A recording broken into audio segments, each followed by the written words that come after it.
Hello, everybody. This is Chemistry, and here we are with Dr. Joanne Lemieux from the University of Alberta, and she's going to talk about how research has changed in the world because of the pandemic. Okay, so thank you, Joanne, for joining us again and for sharing your experiences. Thank you, Sandra. It's great to be here. Joanne, can you tell us how research has changed for you in maybe your lab or in your department with this pandemic now?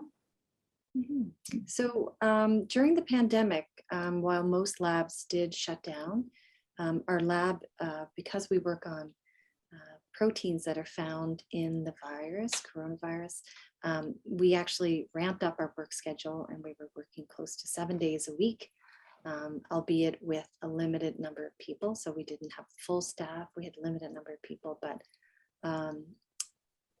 yeah, instead of slowing down, we actually just increased our workload, and we're quite excited to work on this project. And how do you think, or how have you perceived that the funding agencies have changed their rules or their focus? Are they asking you, requesting to have projects related to COVID? Is it explicit? Yes, so there's been a lot of targeted funding requests from various agencies around the world, including those here in Canada. And so these were first designated as rapid response. So a lot of governments from around the world have really accelerated the amount of funds that go into research on coronavirus, including the SARS-CoV-2 work and the pandemic. And this really has led to an accelerated pace of our understanding of the virus, of how it behaves in people, as well as the development of vaccines, as you know. Mm-hmm. Yes, and you think, well, this is happening in all the world, right?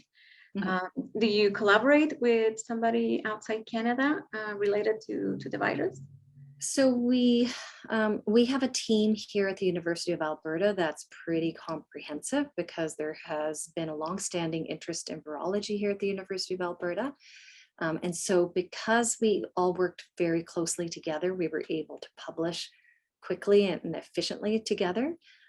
Now that was in the early days, in the first year and a half, but currently we're actually working with some people in the United States and around the world just to share information and share resources. So as you know, any publication that comes out on coronavirus infection now is public domain. You don't have to pay to see the articles, which is wonderful. And but yeah, so we have some collaborations that are established with some people in the United States. Great, that sounds good.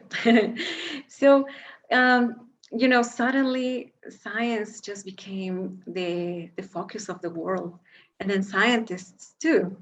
Have you had moments where you feel kind of responsible of like sharing what you know or correcting people who don't know a lot of science?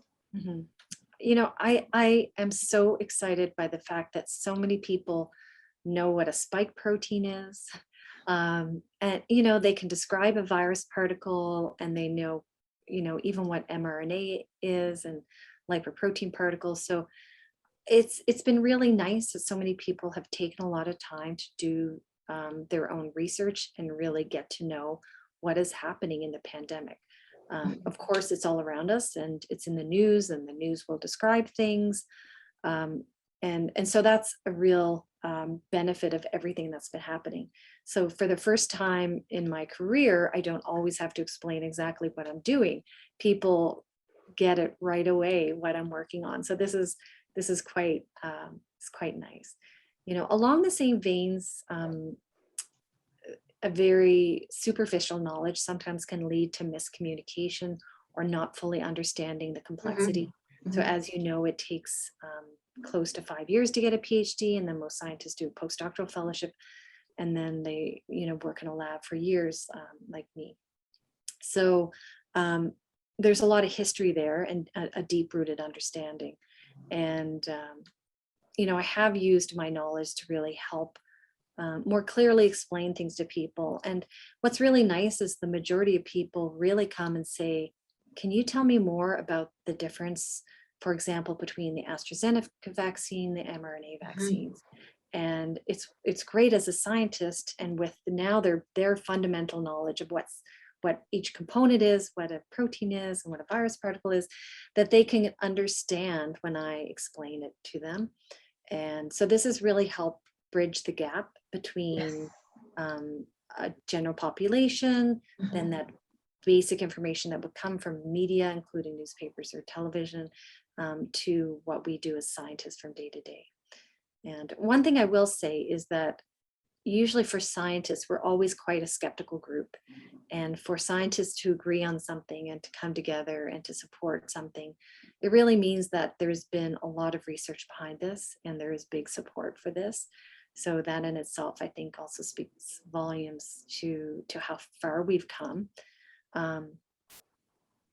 And you did bring up funding agencies, which I think that's a really, really important question, because never in the history has so much money been dedicated to a single problem.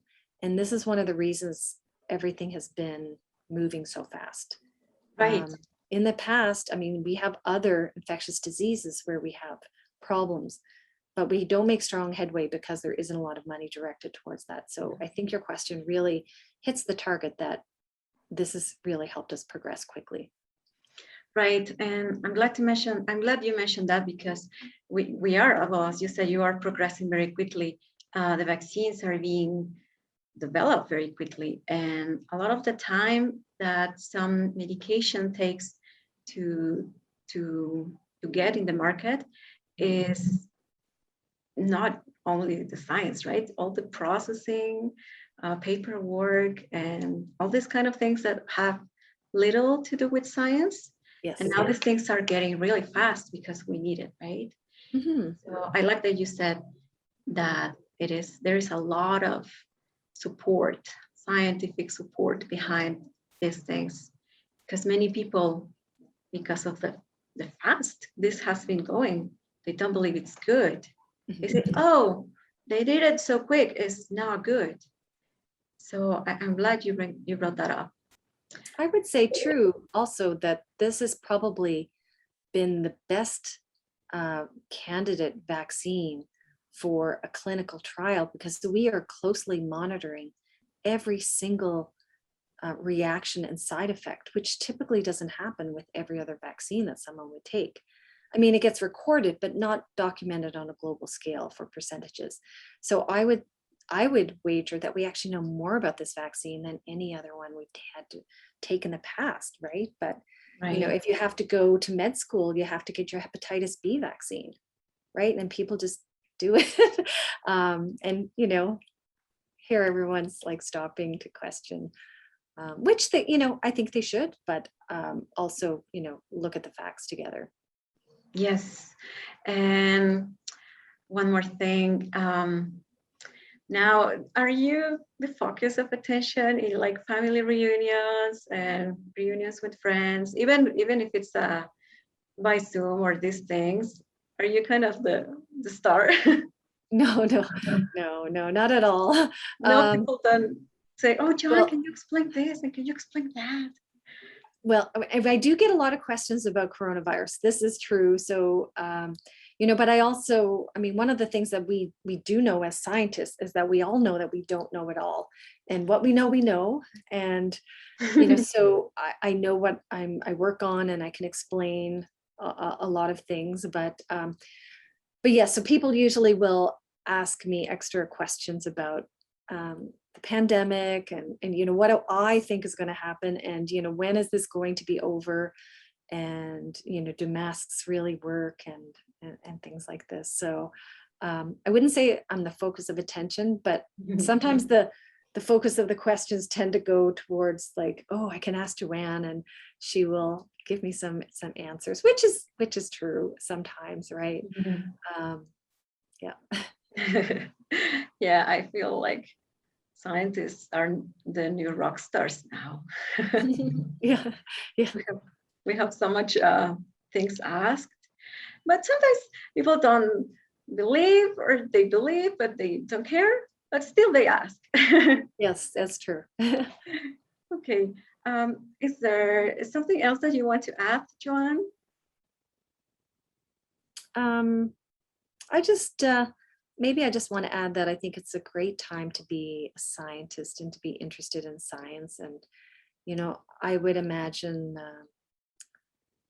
infectious disease and outbreaks like this occur all the time. We know with various things like Ebola and Zika. So things like this are not going to go away, and maybe a lot of the attention that has been directed towards science is likely inspiring some young little minds out there to think, I'm going to work on this type of thing when I grow up. So I think we might have a new breed of scientists that are inspired to help some of these problems, and whether it be vaccine equity all the way down to the molecular, like the personal part, all the way down to the molecular part, and developing antivirals or vaccines. Right. Well, that's so exciting. Yeah, it is. Okay. Thank you for your time, Joanne. It has been very nice talking to you, and yeah, very productive. And I think it's a little inspiring for our younger audience. There you go. If you want to work on this kind of things, go to science, study hard, and you'll be a rock star. Thank you very much, Sandra. Thanks, Joanne. And thanks to our audience. Like us on Facebook and TikTok. Bye.